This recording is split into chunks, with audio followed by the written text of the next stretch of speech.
Okay, first of all, obviously extremely tough loss Saturday. Like I said after the game, really what stuck out to me after watching, obviously the turnovers were very tough. The third down conversions, especially the third down and long, was uncharacteristic. I will say this, I'm real proud of our players. They fought till the end, and they played extremely hard every game. I told you after the game that I'd be looking at everything to evaluate everything to try to improve us, and I've done that.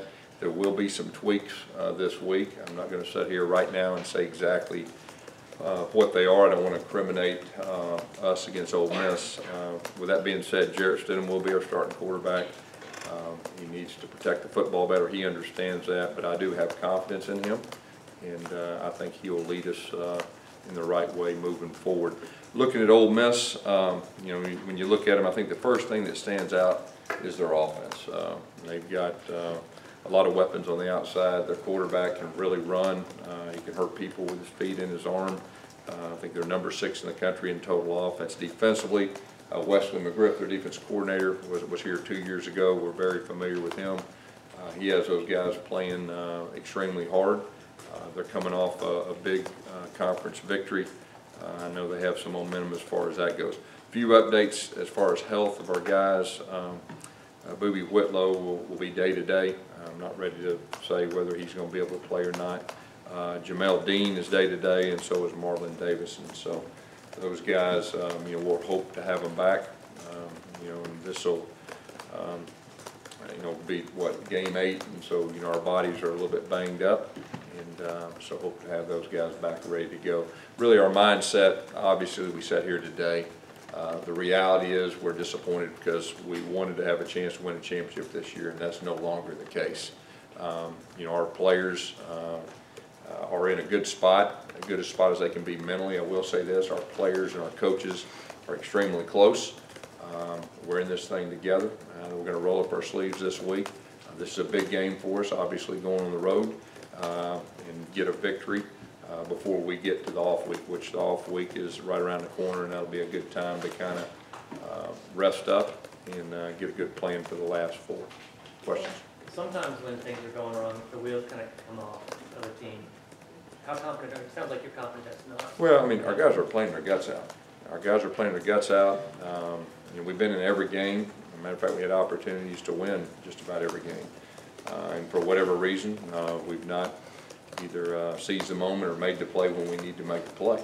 And so our guys are playing extremely hard. They're competitive. And it's just, I'm not going to say the ball hadn't bounced our way, because I believe you create your own fortune and your own success.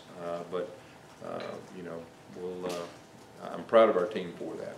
And we just need to figure out a way to take that next step to make the plays and seize the moment we have an opportunity. Is anything going to change with your role? Are you going to call plays or get more involved? No. Chip's going to call plays, and I think Chip's done a solid job for the most part. I've got confidence in him, and I think for the most part, a lot of our plans have been good. We've just hadn't, for whatever reason, been able to execute, especially in certain situations, and we've got to do a better job in that. And SEC Network analysts released some pretty startling numbers to me as far as the predictability of your offense, about when Chandler Cox is on the field and tight end or fullback, that you're either going rush or screen when he's on 74% of the time. When he's off the field, it's past 91% of the time.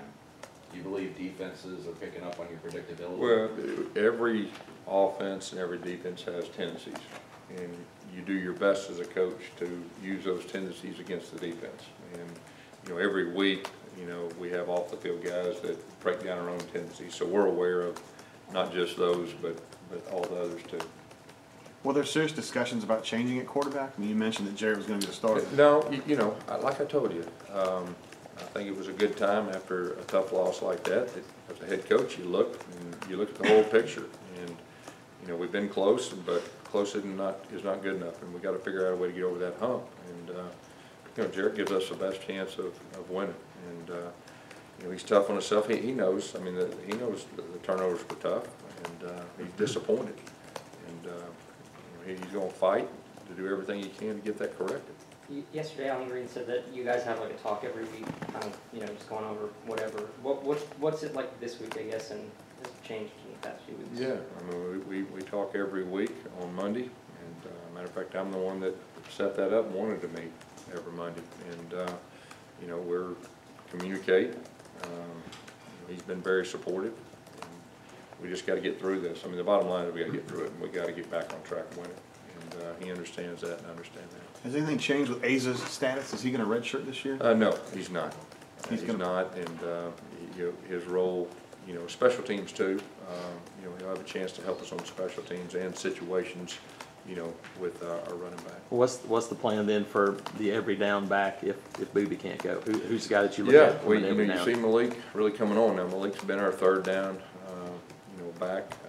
But as far as the every down back, I think you'll see it kind of by committee, as far as moving forward, and then go with a hot hand. Gus, do you have an update on Calvin Ashley's status? Yeah, so Calvin, last week, he's dealing with a medical issue, and we're hoping that he'll be back in the near future. The most important thing is his health.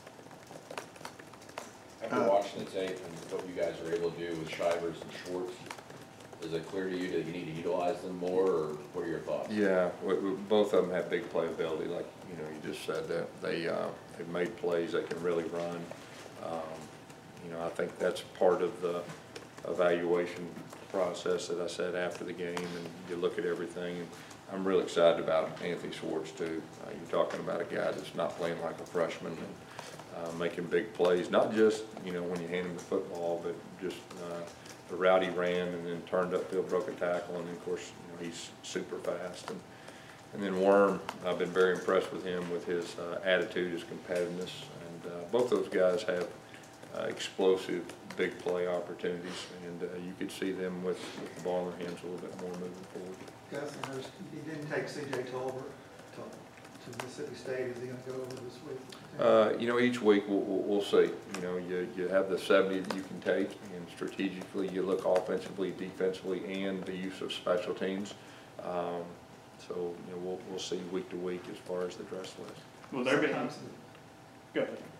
Sometimes in the past I've seen coaches, offensive lines not having, they just put the whole second team in and give them a chance to do that. Have you ever done that as a head coach? No, I hadn't, and we're not ready to do that now. There was some areas that we improved in Saturday up front, specifically, running the football between the tackles. We got to keep building upon that, and we will. Any of the younger offensive linemen had a good couple weeks of practice that might be ready to step up and play a bigger role? There's some competition that's building. I will say that.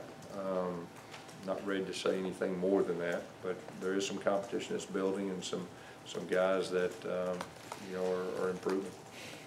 I know you understand the pressure to be an SEC coach, this being your 6th year. Obviously, there's added pressure whenever someone gets a 7-year, $49 million contract with that.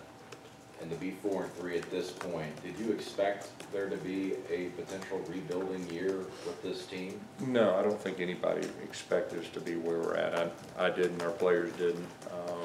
We've been close, but the reality is we are here. And you got to own that, and I own it. And our players, we will finish strong, and that's where we're at. And we're to a point now where there's no more championships, but we're going to play for Auburn. We're going to play for each other. We've got a staff and a group of players that are close, and they're going to keep fighting, and we're going to finish this thing on a positive. We're going to be as good as we can be moving forward. To riff off what Brandon asked, I mean, it's weird to think that, you're 7 games into this contract, but I have to ask you, do you feel like you're playing for your job at this point, that you're performing for your job? No, I feel like I'm coaching for my players for the next game. I mean, we got to finish this thing the right way. I really expect us to do. Are we disappointed? Yes, we're disappointed. I'm disappointed. Our players are disappointed. I know our fans are disappointed. But we got to get through this, and we are going to get through it. And the way you get through it is finish strong, and that's what we're going to do. Is Ace a guy that, other than special teams and a specialty play, do you feel like you can get more out of him than just a couple plays in a game? We could, yeah. There's a lot of good competition in the running back room right now, and so each practice has a lot to do with that, and so we'll see where that goes. When it comes to your defense, and obviously you happen to have a defensive back sit out the first half because of that targeting Yeah. penalty, and Ole Miss, the way they throw the ball, how concerning is it this week after what happened last week against Tennessee's pass? Well, I mean, Denson's one of our leaders, and he's one of our best players. Not to have him in the first half, that's a blow no matter who you're playing, but we are playing a team that's dynamic on offense, you know, and he is a leader on the field, so we'll have to do a good job with those younger guys coming in, and we'll have to have a good plan against these guys. 2 weeks ago, Fitzgerald ran the ball from quarterback position pretty well against y'all. Tomo had a pretty big week last week. What's the challenge of it? Not only a guy who can throw it deep, but also a guy who can run it. That's an area both. Yeah, I think that you just said it. I think that's the biggest challenge. You know, if you can play one or the other, it definitely helps. But the +1 runs, and he was very effective last week, running the football in some big situations. So yeah, that's definitely concerning. You know, you've got to defend both, and when you do that, that makes it challenging. Who slides in there for Denson being out? Would it be Peters? Yeah, and you know, Smoke Monday is a guy too that you know has a chance to help. Jordan Peters obviously is a guy that has experience as far as that goes with that position. When you guys look at that film against Tennessee, the 50-50 balls, what exactly happened there when you guys reviewed the film? Well, there was probably 2, maybe 3 that was put in the perfect position, and the guy made a really good play. There was a couple that our technique could have been better. You know, like I said, that's that along with really the turnovers being number 1, but in the 50-50 balls, they won the majority of them. Anything else? Okay. All right, good.